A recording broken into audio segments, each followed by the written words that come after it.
তোমার স্বপ্ন আর তোমার মাঝে দাঁড়িয়ে আছে কেবল একটি জিনিস, সেটি হচ্ছে অজুহাত। যে মুহূর্ত থেকে তুমি নিজেকে অজুহাত দেখানো বন্ধ করে কাজ শুরু করবে, সেই মুহূর্ত থেকে তোমার স্বপ্ন আর স্বপ্ন থাকবে না, সেটি বাস্তবে রূপ নিতে শুরু করবে। কিছু বলার আগে শুনে নাও, প্রতিক্রিয়া দেখানোর আগে চিন্তা করো, সমালোচনা করার আগে ধৈর্য ধরো, প্রার্থনা করার আগে ক্ষমা চাও, হাল ছেড়ে দেওয়ার আগে চেষ্টা করো। পৃথিবীটা হচ্ছে একটি আয়নার মতো। তুমি সবার সাথে যেমন ব্যবহার করবে, যেমন মনোভাব পোষণ করবে, ঠিক তেমনটাই ফিরে পাবে প্রতিদানে। জীবনে কাজ করার স্বপ্ন সবাই দেখে, কিন্তু স্বপ্ন পূরণের সাহস খুব কম মানুষের থাকে। জীবনে আপনার স্বপ্নগুলি পূরণের জন্য বয়সের প্রয়োজন হয় না, প্রয়োজন শুধু একটু নিজের সিদ্ধান্তকে যত বেশি গুরুত্ব দিতে পারবে, অন্যের অনুমতির প্রয়োজন ততই কম হবে।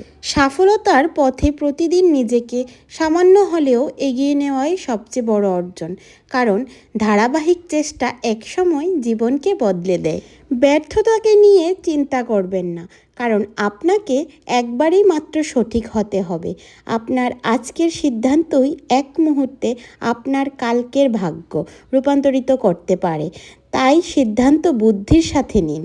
কথায় আছে, পরিচয় দ্বারা পাওয়া কাজ কিছু সময়ের জন্যই থাকে, কিন্তু কাজ থেকে প্রাপ্ত পরিচয় সারা জীবন থাকে। কখনো না বলো না, কখনো বলো না আমি করতে পারবো না।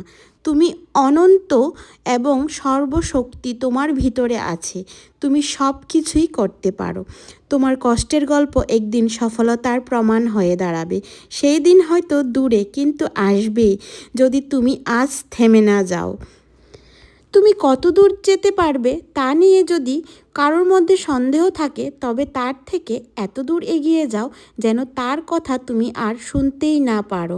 সময়ের সঙ্গে যে বদলাতে পারে, তার হাতেই ভবিষ্যৎ। সময়ের মূল্য দাও, কারণ সফলরা সময়কে কাজে লাগায়, ব্যর্থরা সময় নষ্ট করে। ভাগ্য কখনো অন্যের ভরসায় বিকশিত হয় না, কারণ পৃথিবীতে কেউই তোমার ভার বহন করার জন্য প্রস্তুত নয়। সাফল্য দেরিতে আসলেও ঠিকই আসবে, একমাত্র যদি তুমি পরিশ্রম করো এবং মন থেকে কিছু চাও।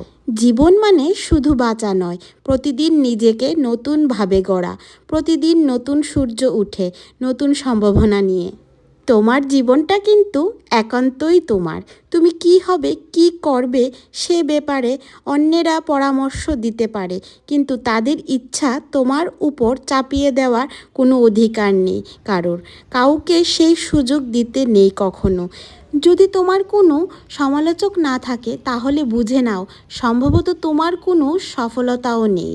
পরিশ্রম হচ্ছে সেই হাতুড়ি যা দিয়ে ব্যর্থতার দেওয়াল ভেঙে সফলতার দরজা। তো বন্ধুরা, আমি প্রিয়াঙ্কা, আমার কথাগুলি যদি আপনাদের ভালো লাগে তাহলে অবশ্যই আমার পাশে থাকবেন, আর এই ভিডিওটাকে লাইক, শেয়ার এবং আমার চ্যানেলটাকে সাবস্ক্রাইব করতে ভুলবেন না।